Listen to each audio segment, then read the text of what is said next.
آپ کو دعوت دیتا ہوں، آپ آئیں اور اپنی آپ کے ٹائم کا سمجھ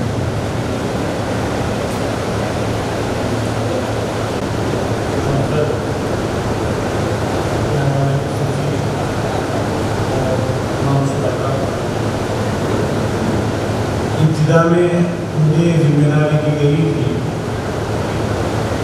کہ میں جماعت کا تعارف کراؤں، اس کا انٹروڈکشن پیش کروں۔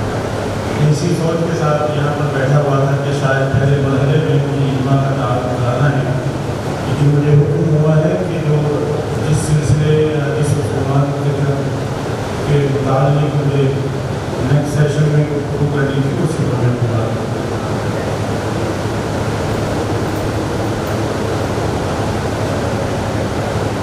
میرا بہت کوئی ڈیٹیل یا اس طرح کی میری باتیں آرڈر میں نہیں ہوگی، اور لکھی ہوئی سی باتیں ہوگی۔ اگر جس ادارے میں اس وقت ہم بیٹھے ہوئے ہیں، اس ادارے کی نوعیت کو اگر ہم سمجھیں اور اس کی اجماعوں کو سامنے رکھیں، جس عنوان اور جس پروگرام کے تحت اس آرگنائزیشن کے اس پروگرام کو کے انویٹیشن پر ہم لوگ یہاں پر آئے ہیں، اس نے دلی لیگل کنیکٹ کو انوائٹ کیا اور پھر یہ دونوں ٹیم مل کر کے اس پروگرام کے آغاز اور تمام لوگوں کو اکٹھا کرنے کا ضرورت ہے۔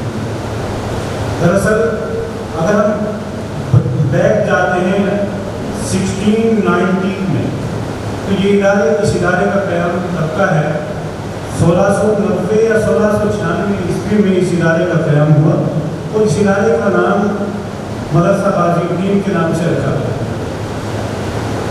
اس کے بعد حالات آئے، 1857 کی جنگ ہوئی، اور اس جنگ کے نتیجے میں یہ ہوا کہ ادارہ تقریباً 50-60 سالوں کے لیے ایسا متاثر ہوا کہ صرف ادارہ متاثر نہیں ہوا، ابھی بتایا جا رہا تھا کہ آپ خود اس سوچ اور اس فکر اور اس دور کو اپنے سامنے رکھیں کہ شاید وہ حالات اب بھی نہیں ہیں جن حالات سے ہم گزر رہے ہیں، اس وقت اس سے بھی دردناک حالات تھے۔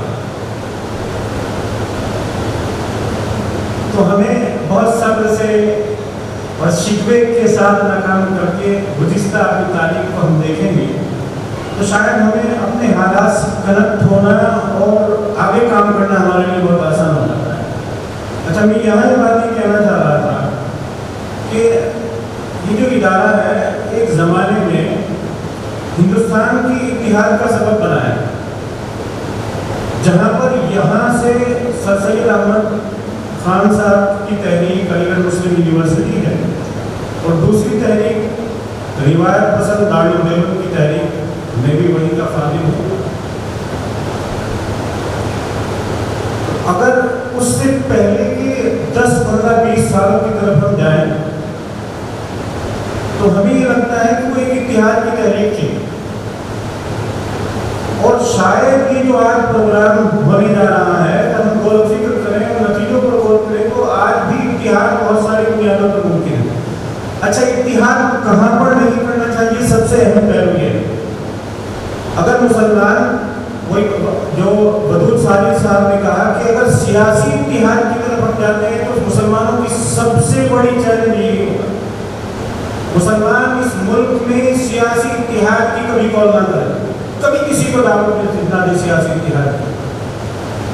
سیاسی اتحاد کا وقت ہی نہیں، یہاں ضرورت ہے سماجی اتحاد کی، یہاں ضرورت ہے اداروں کے اتحاد کی۔ اداروں کا اتحاد کیسے ہوگا؟ سماجی اتحاد کی چند مثالیں میں سیرت اور قرآن سے پیش کرنے کی کوشش کرتا ہوں۔ ہم یہ سمجھتے ہیں کہ اسلام نام ہے، اور یہ سمجھ بیٹھے ہیں، حقیقت میں مذہبی جماعتوں سے بھی یہی شکوہ نظر آتا ہے کہ عبادات کو ہی شاید ہم یہ سمجھ بیٹھے ہیں کہ اسلام کا نام ہے، کیونکہ جب ہم اپنے سماج کو مذہبی اداروں اور مذہبی ملی جماعتوں کی پریکٹیکل شکل میں دیکھتے ہیں کہ ایک بچی کا ولیمہ ہے اور ایک بہت بڑا شاندار ڈیکوریشن، تقریباً 10-20 کروڑ کے اخراجات ہیں اس کے پیچھے، اور ملی جماعتوں کے بڑے بڑے قائدین وہاں پر بیٹھے ہوتے ہیں. بات کرنا میں شاید میں چھوٹی عمر میں بڑی بات کر رہا ہوں، لیکن اسلامی سماج اس چیز کی دعوت نہیں دیتا ہے. اللہ کے نبی صلی اللہ علیہ وسلم نے اس فکر کی تردید کی ہے، وہاں پر اس کی ایک مثال نہیں ملتی.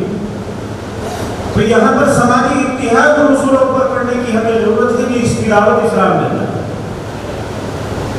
اب یہاں پر کنسنسس کی ضرورت ہے، تمام مسلمان، تمام قومیں متحد ہو کہ ہمیں اپنے سماج کو متحد کرنا ہے اسلامی آئین اور اسلامی اصولوں کی بنیاد. دوسرا اتحاد تعلیمی ہے اور اقتصادی ہے. تعلیمی اتحاد کیسے ہے؟ تعلیمی اتحاد میں مذہب کو پیچھے چھوڑنا پڑے گا آپ کو. آج ہم کہتے ہیں کہ بھائی سیاست میں ایک کمپوزٹ سوچ کے ساتھ ہم چلتے ہیں کہ نہیں، ہمیں جو ہندوستان وغیرہ عزیز کی دیگر پارٹیز ہیں ان کے تمام کے ساتھ مل کر کے چلنا ہے. اس فکر کو اگر ہم تعلیمی اداروں میں اپلائی کر دیں کہ نہیں، ہمیں اپنے بچوں کو بہترین تعلیم دینا ہے لیکن ان کی تربیت کی فکر کرنا ہے. اور تربیت کی فکر آپ ان کو اچھے سے اچھے مسلم اور نان مسلم کے کالجوں اور یونیورسٹی میں پڑھائیں. ہاں، کانوینٹ اسکول سے آپ کو بچنا ہے کیونکہ آپ کی بچے اور بچوں کی تربیت کا ایک بہت بڑا اہم پہلو ہے. اسلام جس چیز کی دعوت نہیں دیتا اس سے میں احتیاط کرتا. اب تعلیمی اتحاد کس بنیاد پر ہو؟ آپ کے بچوں کو ایڈمیشن ملا ایک اچھے اسکول میں. اب باپ یہ سوچ رہا ہے کہ میرا بچے کو ایڈمیشن تو ملا کیونکہ گھر پورے 200 کلومیٹر بچہ رہے گا.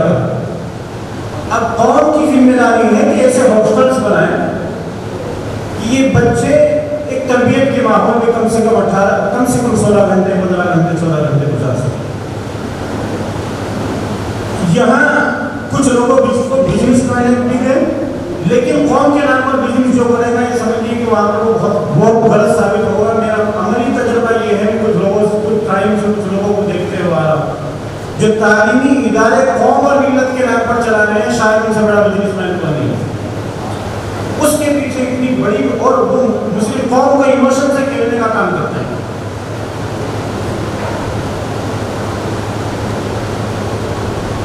میں اس وقت یہاں پر نام نہیں لوں گا.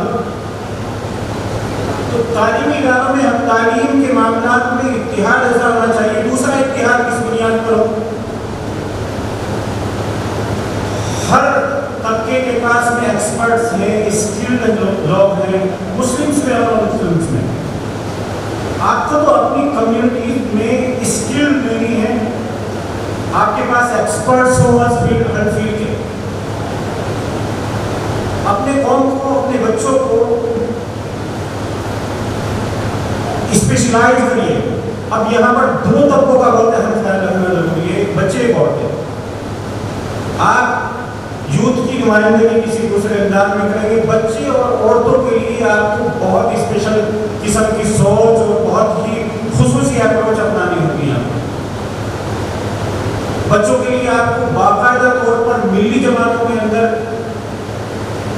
ادارے قائم کرنے پڑیں گے جس طریقے سے حکومت ادارے قائم کرتی ہیں. قومی جماعتوں کو بچوں کی سوچ، بچوں کی فکر، بچوں کی نمائندگی کرنے کے لیے ادارے قائم کرنے پڑیں گے.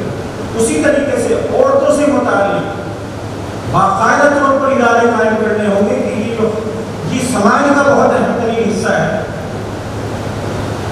اس حصے کو کے پیچھے بہت بڑی پلاننگ ہوتی ہے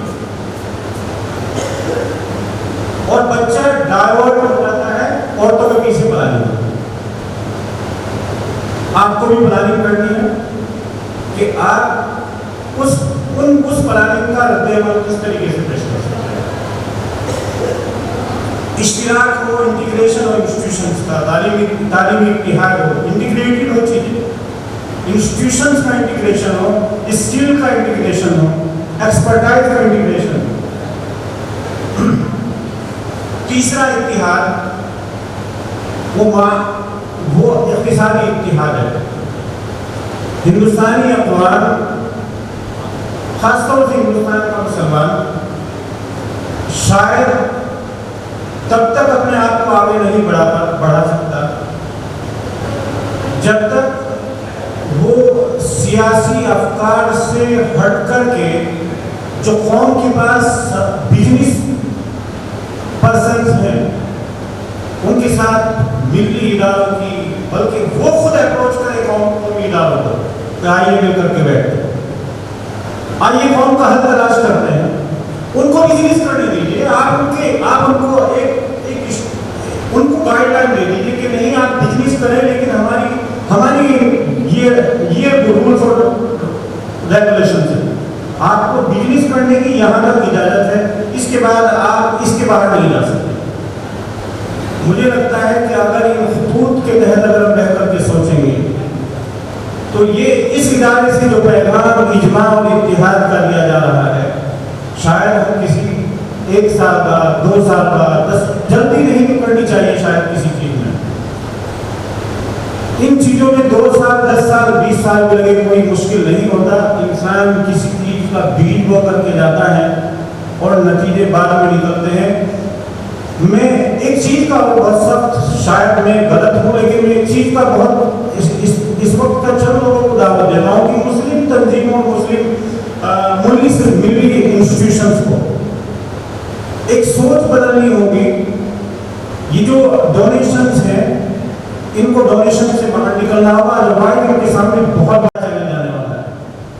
آپ اپنے اندر اتنی اسکل پیدا کریے، اتنا ایکسپرٹائز لائیے اپنے پلیٹ فارم پر، اپنے نوجوانوں کو ان کی فیڈ بیک سسٹم ایسا بنا دیجیے کہ ہر بندہ کام کرنے پر لگ جائے. اس آدمی کو ہر رات میں رپورٹ دینی ہو، ہر دن اس کا صبح کا فکر کے ساتھ وہ آفس جا رہا ہو، اس کو یہ لگے کہ نہیں شام میں رپورٹ 3 بار پوچھا جا سکتا ہے. اور اتنا پروفیشنل انداز میں کام ہو کہ یہ جو ادارے قومی یا ملک یا غیر ملکی پیسوں پر جو ڈیپینڈ ہیں، یہ ادارے اتنے انڈیپینڈنٹ ہو جائیں کہ ان کو باہر کے سرمایہ کی ضرورت نہ پڑے. آنے والا وقت اور زیادہ مشکل ہو سکتا ہے، اس سے بچنا بہت ضروری ہے. اور میں نے ایک چھوٹا سا ادارہ بنایا ہے. ہم لوگوں نے جامعہ ملیہ کے زمانے میں میری 2018 کی PhD ہے جامعہ ملیہ سے، ہم نے ایک چھوٹا سا ادارہ بنایا تھا. ابھی کامیاب نہیں ہے. اس کا نام ہے Iqra foundation for education and economic empowerment. Delhi میں رجسٹرڈ ہے. ابھی ہم کامیاب نہیں ہیں، لیکن اسی سوچ کے ساتھ آگے بڑھ رہے ہیں کہ نہیں ہمیں فنڈ نہیں لینا ہے. ہمیں اپنے اندر اتنی مہارت پیدا کر لینی ہے کہ یہی ادارہ خود کفیل ہو اور یہ دوسروں کی کفالت کرے. ہمارے